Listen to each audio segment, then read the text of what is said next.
You're probably living with beliefs that are secretly keeping you from God's best.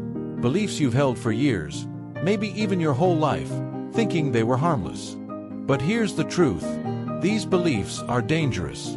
They're hidden lies, shaping the way you walk with God and blocking the blessings you're meant to receive. The first one, I'm not good enough for God's best.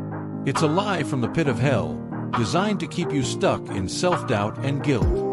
Romans 3 verse 23 tells us that all have sinned and fall short of the glory of God, but it doesn't stop there. God's grace covers you, and He doesn't wait for you to be perfect to bless you. In fact, your weakness is where His power shows up most.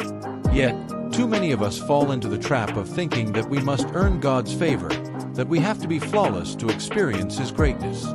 This belief is not only wrong, but it's also dangerous, because it keeps you from accepting the grace He's offering right now. Another dangerous belief is the idea that God's best is too far off for me. You tell yourself that God has something great for others, but not for you.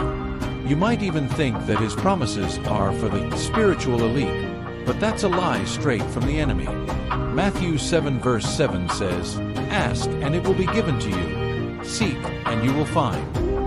When you believe that God's blessings are far away, you limit His ability to move in your life.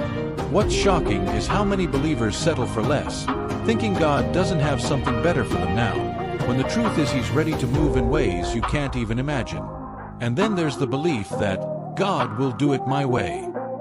You think you have the blueprint for your life, and that if you just follow your own plans, God will be forced to bless them. But Proverbs 16 verse 9 reminds us that, in their hearts humans plan their course, but the Lord establishes their steps. You may not realize it, but you're living in spiritual rebellion when you hold on to your own plans, demanding that God follows your script. It's a belief that keeps you from stepping into His perfect will, which is always better than your own limited vision. The next dangerous belief is the assumption that God's best won't require sacrifice.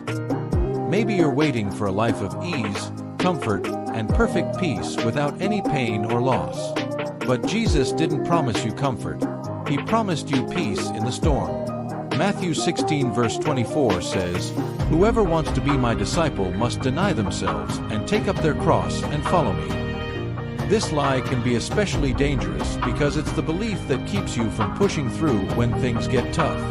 You stop at the first sign of struggle, thinking that if it's God's will, it should feel easy.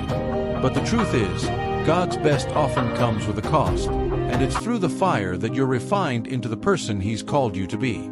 Finally, the belief that God doesn't need me to do anything for Him will keep you from walking in the full destiny He's designed for you.